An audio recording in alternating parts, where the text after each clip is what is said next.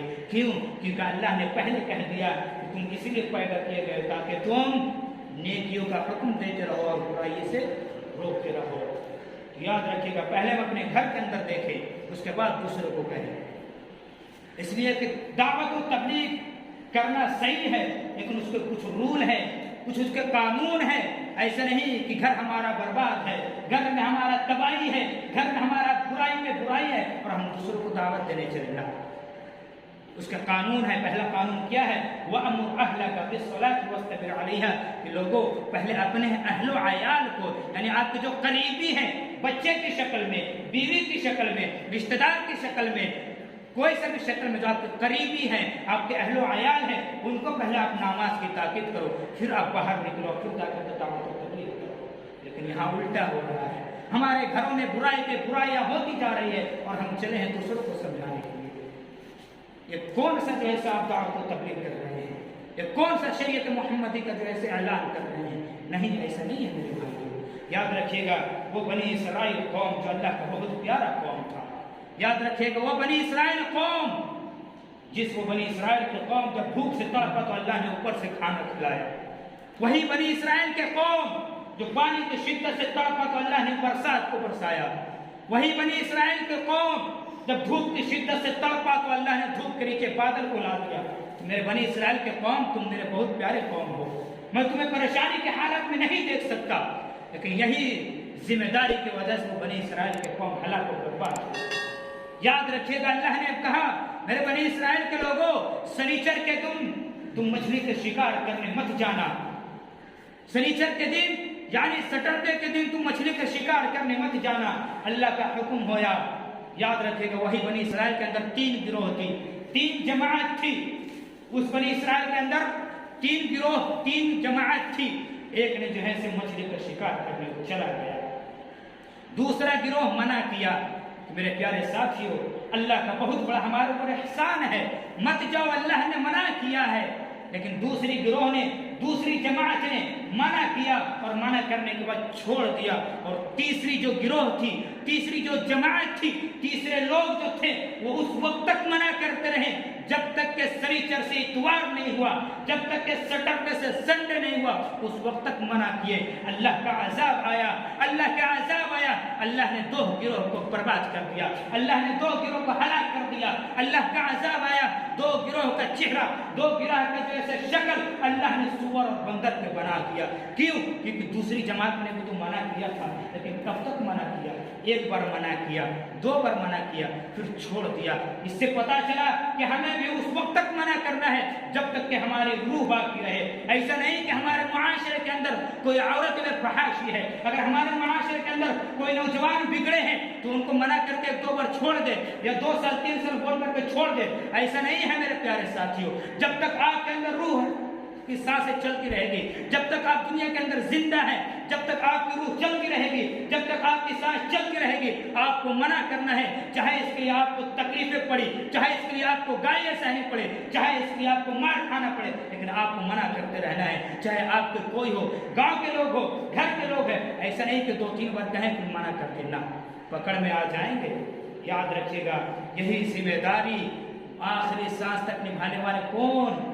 عمر فاروق۔ یاد رکھیے گا، جس کے بارے میں اللہ کے نبی صلی اللہ علیہ وسلم کہا تھا، ما کان بعده النبی یا عمر، لوگوں میرے بعد اگر کوئی نبی ہوتا، لوگوں میرے بعد اگر کوئی نبی آنے والا ہوتا، میرے بعد اگر اللہ نے کسی کو نبی بناتا تو وہ عمر ہوتا۔ وہ عمر کا کیا حال ہے دیکھتے ہیں ذرا۔ یہی عمر فجر کی نماز پڑھا رہے ہیں، لؤلؤ نام کا، لؤلؤ نام کا کافر پہلے ساتھ میں چھپا ہوا ہے خنجر لے کر کے، فجر کے نماز پڑھا رہے عمر فاروق۔ اب لؤلؤ نام کے کافر خنجر لے کر کے پہلی صف میں چھپا ہوا ہے۔ جیسی نماز شروع کرتے وہ کافر جیسے خنجر بھونک دیتے، پیچھے سے وار کر دیتے، عمر فاروق گر جاتے، بے ہوش ہو جاتے۔ خنجر آر پار ہو چکی ہے، خنجر آر پار ہو چکی ہے۔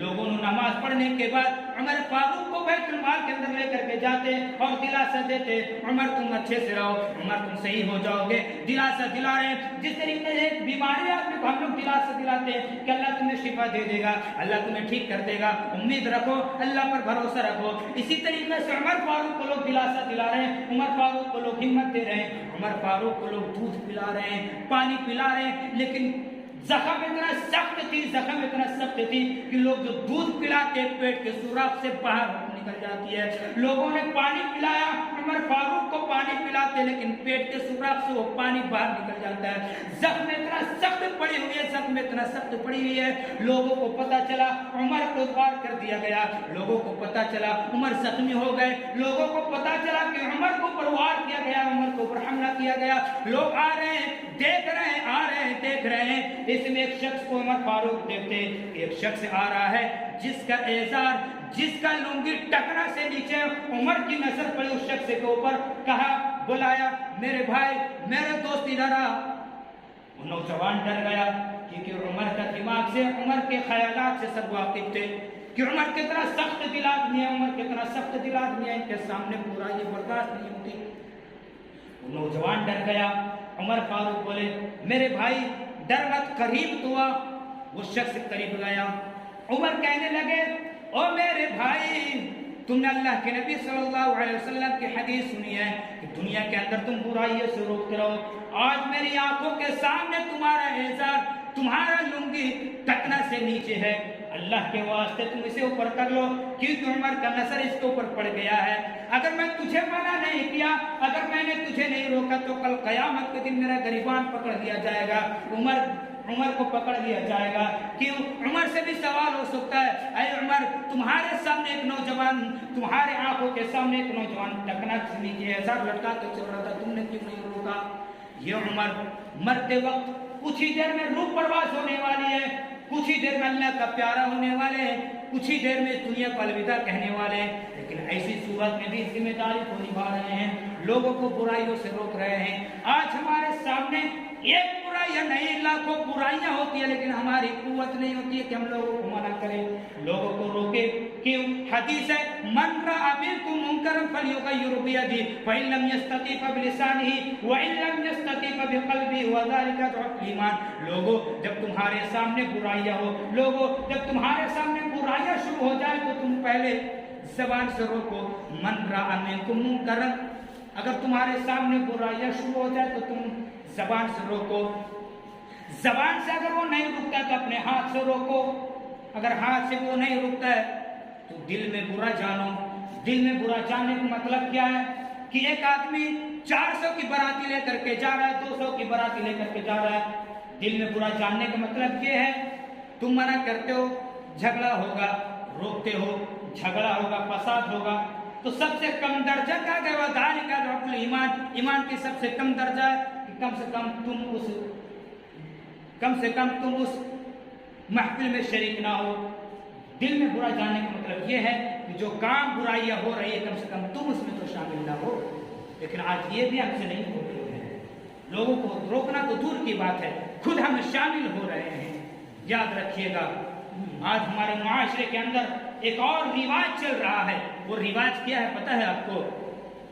جب ہمارے معاشرے کے اندر برائیاں شروع ہوتی ہے، ہمارے معاشرے کے اندر کوئی گناہ کے کام کرتے ہیں، کچھ ایسے کام کر دیتے ہیں جس شریعت سے خلاف ہوتی ہے یا معاشرے سے خلاف ہوتی ہے، تو ہماری آواز اٹھتی ہے، لیکن کن لوگوں کے اوپر؟ جو غریب طبقہ کے لوگ ہیں، جو کم طاقتور ہیں، ان کے اوپر ہمارا زبان بہت جلدی ہو جاتا ہے، اور جس کے پاس تھوڑا سا مال ہے، دولت ہے، روپیہ ہے، گاڑی ہے، اس کو ہم نہیں روکتے ہیں، چاہے اس کا بیٹا شراب پی کر کے آئے، چاہے اس کا بیٹا زنا کر کے آئے، نہیں ہمارا زبان کھلتا ہے۔ یہی غریب طبقے کے لوگ کرتے، یہی غریب کے ایک بچہ کرتے، تو ہم اس کو پر نہ جانے کس طرح کا قانون نافذ کر دیتے ہیں، 10,000 کا فائن، 20,000 کا فائن، 50,000 کا فائن، باہر کرو، معاشرے سے دور کرو۔ تو یہی قانون بڑے باپ کے بیٹے کے اوپر کیوں نہیں نافذ ہوتی؟ کیا ہمارے نبی اسی لیے دنیا کے اندر آئے؟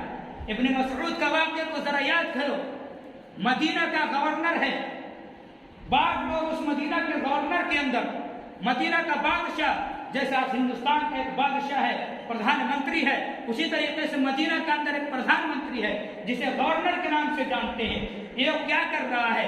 عید کے دن جو ہے سے پہلے خطبہ دلوا رہا ہے اور اور بعد میں نماز پڑھوا رہا ہے. لیکن شریعت کیا کہتا ہے کہ عید کے دن پہلے نماز ہوگی, اس کے بعد خطبہ ہوگی.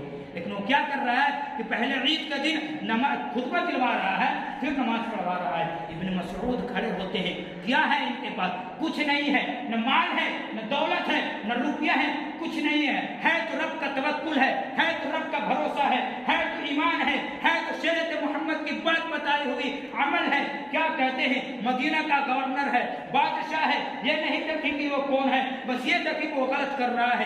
ابن مسعود کھڑے ہوتے ہیں, کہتے ہیں اے مدینہ کے گورنر, نہیں, شریعت محمدی کا جیسے طریقہ یہ نہیں ہے کہ عید کے دن پہلے خطبہ دلوایا جائے, بعد میں نماز پڑھایا جائے. اس لیے کہ ہم نے اپنی زندگی میں نبی کو جتنے مرتبہ عید کی نماز پڑھاتے ہوئے دیکھا, میں نے یہی دیکھا کہ اللہ کے نبی جناب محمد رسول اللہ صلی اللہ علیہ وسلم جب بھی عید کا دن آتا تو پہلے نماز پڑھاتے, بعد میں خطبہ دلواتے. وہ گورنر کہتا ہے ابن مسعود تمہاری بات سر آنکھوں پر, لیکن کیا کروں, لوگ نماز پڑھ کے بھاگ جاتے ہیں, لوگ نماز پڑھ کے بھاگ جاتے ہیں, خطبہ نہیں سنتے, اس لیے پہلے خطبہ دلوا رہا ہوں تاکہ لوگ خطبہ سنیں. ابن مسعود کہتے ہیں تمہارا شریعت تمہارے پاس, لیکن نبی کا شریعت یہ نہیں ہے.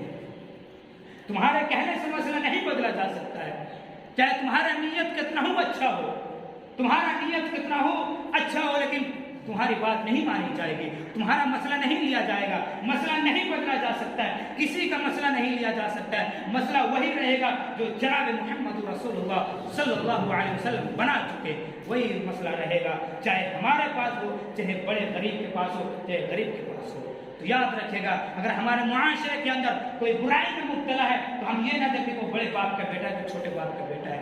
اگر قانون آپ غریب کے اوپر جتنا کرتے ہیں تو بڑے کے اوپر بھی اتنا ہی کرے. یاد رکھیے گا یہ رواج, یہ رسم ختم کر دے اپنے معاشرے کے اندر سے کہ بڑے لوگوں کو کچھ نہ بولے اور چھوٹے لوگ, کمزور لوگ, غریب طبقہ کے لوگ ان کے اوپر چڑھ بیٹھے. یاد رکھیے گا گاؤں کے جو ذمہ داران ہیں, گاؤں کے جو عہدے پہ ہیں, یاد رکھیے گا کل قیامت کے دن وہی قریب آپ کے قریبان پکڑ لیں گے. اس ذمہ داری کو جب آپ نبھائیں گے, لوگوں کو برائی سے روکیں گے اور نیکی کے حکم دیں گے, پریشانیاں آئیں گی. علماء کے پاس بھی پریشانیاں آتی ہیں. کتنے علماء جیل کے سلاخوں میں, آج ہندوستان کے حالات بتا رہا ہوں, اس ہندوستان کے اندر آج بھی 4.5 لاکھ سے زیادہ علماء, بے قصور علماء جیل کے سلاخوں میں زندگی گزار رہے ہیں. کیا ان کے پاس تکلیف نہیں آئی؟ کیا صحابہ اکرام کے پاس تکلیف نہیں آئی؟ کیا انبیاء اکرام کے پاس تکلیف نہ آئی؟ تو کیا انہوں نے دعوت و تبلیغ چھوڑے؟ کیا لوگوں کو برائی سے روکنے کے لیے چھوڑے؟ نہیں مسلمانوں, خود نبی کا حال کیا ہے. اوقاس کا بازار لگتا ہے, لوگوں نے کہا آج اوقاس کا بازار لگا ہے. نبی کو جب معلوم چلا کہ اوقاس کے بازار ایک میلہ لگتا ہے جہاں بہت سے لوگ آتے ہیں, اللہ کے رسول صلی اللہ علیہ وسلم اس اوقاس کے بازار میں جاتے ہیں اور جا کر کے لوگوں کو حکم دیتے ہیں, ایک اللہ کی گواہی دیتے ہیں, اپنا رسول ہونے کا جیسے دعویٰ کرتے ہیں اور ایک اللہ کے جیسے گواہی دیتے ہیں. لوگوں نے مارا, اتنا مارا کہ آپ بے ہوش ہو گئے. کسی نے آ کر کے کہا, کسے؟ آپ کے لخت جگر فاطمہ سے. کہا فاطمہ تمہارے باپ جناب محمد رسول اللہ صلی اللہ علیہ وسلم کے اوقاس کے بازار میں کافروں نے اتنا مارا کہ تمہارا باپ بے ہوش پڑا ہے. فاطمہ 4 سال کی بچی ہے, وہ کیا جانے کہ میرا باپ کس حال میں ہے. وہ فاطمہ جب سنی کہ میرے باپ کے اوقاس کے بازار میں لوگوں نے اتنا مارا کہ میرا باپ بے ہوش پڑا ہے, اور فاطمہ دوڑتی ہوئی آئی اوقاس کے بازار میں, آ کے دیکھتی ہے کہ واقعی میرے باپ بے ہوش پڑا ہے, واقعی لوگوں نے بہت مارا ہے. اور فاطمہ 4 سال کی بچی اپنے ابو کے سر کو اٹھا کر کے اپنے پیر کے اوپر رکھتی ہے اور خون کو پوچھتے جا رہی ہے اور کہتے جا رہی ہے, اے مکہ کے کافروں, تو نے میرے اس باپ کو مارا جس نے آج تک کبھی جھوٹ نہیں بولا. اے مکہ کے کافروں, تو نے میرے اس باپ کو مارا جس نے آج تک کبھی کسی کو گالی نہیں دیا. اے لوگوں, اے مکہ کے لوگوں, تو نے میرے اس باپ کو مارا جس نے آج تک کسی کی امانت میں خیانت نہیں کیا. وہ 4 سال کی بچی یہ کہتی جا رہی ہے, روتی جا رہی ہے, اپنے باپ کے خون کو پوچھتے جا رہی ہے, روتی جا رہی ہے. اس 4 سال کی بچی کی آنکھوں سے ٹپکے ایک آنسو جناب محمد رسول اللہ صلی اللہ علیہ وسلم کے چہرے مبارک پہ پڑا. وہ آنکھ کے آنسو, وہ ٹپکنے والا آنسو, آپ صلی اللہ علیہ وسلم جو بھی ہوش پڑے تھے ہوش میں آ گئے. اپنی بیٹی کو قریب دیکھ کر کے ہوش میں آ کے کہتے ہیں, اے لوگوں, تو نے مجھے جتنا مارا، تو نے مجھے جتنا ستایا، اس سے زیادہ مجھے تکلیف نہیں ہے، لیکن میری بیٹی کی آنکھوں میں آنسو آئے اس سے زیادہ تکلیف ہے، کیونکہ محمد صلی اللہ علیہ وسلم سب کچھ برداشت کر سکتا ہے، لیکن عبد لخت جگر اپنی بیٹی فاطمہ کی تکلیف کو برداشت نہیں کر سکتا ہے۔ اے لوگوں، تو نے مجھے مارا اس سے آج میری بیٹی روئی، اگر تو مجھے نہیں مارا ہوتا، اگر تو مجھے نہیں ستایا ہوتا، اگر تو مجھے نہیں مارا ہوتا تو آج میری بیٹی نہیں روتی۔ وہ بیٹی اپنے باپ کے خون کو پوچھتی جا رہی ہے، روتی جا رہی ہے۔ کیا انبیاء اکرام کے پاس تکلیف نہیں آئی؟ تو کیا جناب محمد رسول اللہ صلی اللہ علیہ وسلم دعوت چھوڑ دیے؟ کیا صحابہ کرام کے پاس تکلیفیں نہیں آئی؟ کیا انہوں نے دعوت و تبلیغ چھوڑے؟ اس کے بعد انبیاء کرام، تابعین، شہداء کرام، بہت سے لوگ آتے گئے، یہاں تک تو علماء آئے، علماء کے پاس بھی تکلیف آئے، تو کیا یہ دعوت و تبلیغ چھوڑے؟ نہیں میرے پیارے ساتھیو، اللہ نے تجھے پیدا کیا، اللہ نے آپ کو بہترین امت بنایا۔ کنتم خیر امت اخرجت للناس، لوگوں تم بہترین امت ہو، تمہیں بہترین کا لقب ملا ہے، افضل کا لقب ملا ہے، تو اس کے ساتھ ساتھ ذمہ داریاں بھی ہیں۔ وہ ذمہ داریاں کیا ہے؟ امر بالمعروف، تم پیدا کیے گئے ہو تاکہ تم نیکی کا حکم دیتے رہو، امر بالمعروف اور نہی عن المنکر، اور تمہارے سامنے جب برائیاں ہو، تمہارے سامنے جب کوئی غلط کرے تو اس کو تم روکو، من راء منکم منکرا، لوگوں جب تمہارے سامنے کوئی برائی کرے تو اس کو زبان سے روکو، زبان سے نہیں مانتا ہے ہاتھ سے روکو، ہاتھ سے نہیں مانتا ہے تو اپنے دل میں برا جانو، وذالک ضعف الایمان، ایمان کا سب سے کم درجہ ہے کہ اپنے دل میں برا جانو، یہ سوچ کر اسے چھوڑ دو کہ یہ شیطان کا بھائی ہے، یہ سوچ کر اسے چھوڑ دو۔ لیکن یاد رکھیے گا یہ ذمہ داری ہمیں نبھانا ہے، بچوں کے اوپر، بیوی کے اوپر، گھر کے اوپر۔ ایسا نہیں کہ گھر ہمارا برباد ہے، گھر ہمارا تباہ ہے، گھر میں ہماری بیوی صحیح نہیں، گھر میں ہمارے بچیاں صحیح نہیں، گھر میں ہمارے بچے صحیح نہیں، اور ہم چلے ہیں دوسروں کو سمجھانے کے لیے۔ یاد رکھیے گا، اب جس بچے کے خاطر نماز کو تار تار کر رہے ہیں، جس بچی کے خاطر آپ نماز کو چھوڑ رہے ہیں، یہی بچے آپ کو مخالف میں کھڑے ہو جائیں گے، یہی بیٹے آپ کو مخالفت میں کھڑے ہو جائیں گے کل قیامت کے دن۔ تو میرے پیارے ساتھیوں، میرے نوجوانوں، تمہیں ایک نسخہ بتا رہا ہوں، اس بات کو غور سے سنو میرے نوجوان ساتھیوں۔ اگر دنیا کے اندر تمہارے باپ کا کوئی کالر پکڑ لے، دنیا کے اندر تمہارے والد کے، تمہارے فادر کو گریبان پکڑ لے، تو کیا تم اس چیز کو برداشت کرو گے؟ نہیں کرو گے۔ کل قیامت کے دن تمہارے آنکھوں کے سامنے تمہارے باپ کے گریبان پکڑ کے جہنم کی طرف لے کر کے چلے جائیں گے، کیا تم اس چیز کو برداشت کرو گے؟ کیا تم اس چیز کو برداشت کرو گے؟ جو چیز تو ہم دنیا کے اندر برداشت نہیں کرتے، اگر آج آپ کے سامنے آپ کے باپ کو کوئی کالر پکڑ لے، کوئی گریبان پکڑ لے، یا کچھ بول دے، یا آپ کے باپ کو ہاتھ اٹھا دے، تو آپ اس چیز کو برداشت نہیں کرو گے، اور میں بھی برداشت نہیں کروں گا۔ دنیا کے اندر کوئی ایسا بیٹا نہیں ہے جو اپنے باپ، اپنے آنکھوں کے سامنے باپ کو ذلیل ہوتا ہوا دیکھے گا۔ کل قیامت کے دن آپ کی آنکھوں کے سامنے، آپ کی نظروں کے سامنے، آپ کے باپ کو کالر پکڑ کر آپ کو باپ کو گھسیٹتے ہوا فرشتے جہنم کے دہکتی ہوئی آگ میں پھینک دیں گے۔ کیا اس چیز کو برداشت کرو گے؟ نہیں کرو گے۔ جب اس چیز کو تم دنیا کے اندر برداشت نہیں کر سکتے ہو تو آخرت میں برداشت کرنے کی طاقت نہیں۔ پتا چلا کہ تم بھی نماز پابند ہو۔ باپ کے ساتھ ساتھ بیٹے کے اوپر بھی چاہیے کہ اپنے باپ کو جو ایسے قیامت کے دن جہنم کے اندر لوگوں کے سامنے شرمندگی ہونے سے محفوظ کرتے ہوئے ہم نماز کی تاکید کریں، نماز پڑھے، قرآن پڑھے۔ ہم منع نہیں کرتے ہیں کہ آپ جیسے دنیاوی کتاب نہ پڑھیں، دنیاوی کتاب جتنا علم ہے اس کو بھی حاصل کریں، لیکن ساتھ ساتھ قرآن کی بھی تلاوت کرتے رہیں۔ اخروی جو کتابیں ہیں جو کل قیامت کے دن کام آنے والی ہے اسے بھی آپ پڑھیں۔ پڑھنے نہیں آتا ہے کوشش کریں، پوچھیں، حافظ صاحب موجود ہیں، آپ سے زیادہ پڑھے لوگ ہیں، ان کے پاس آ کر کے قرآن پڑھیں۔ لوگوں اگر ایک پارہ نہیں ہوتا ہے، کچھ بھی ہوتا ہے، لیکن پڑھو، اللہ کے واسطے پڑھو، اللہ کے واسطے پڑھو، تو کل قیامت کے دن بہت سخت عذاب میں مبتلا ہو سکے۔ اللہ تبارک و تعالیٰ سے آخر دعا کرتے کہ بار اللہ ہم تمام مسلمانوں کو جب تک تو اس دنیا کے اندر حیات میں رکھ، جب تک اس دنیا کے اندر تو ہمیں زندہ رکھ، اس ذمہ داری کو نبھاتے ہوئے ہمیں زندہ رکھنے کی توفیق عطا۔ اے اللہ آج تیرا ڈر، تیرا خوف ہمارے دلوں سے نکل چکا ہے۔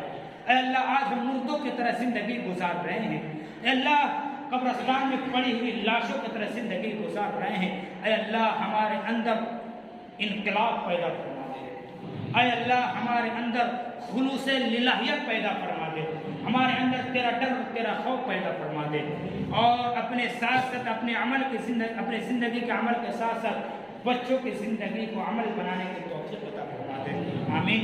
وآخر دعوانا ان الحمد للہ رب العالمین۔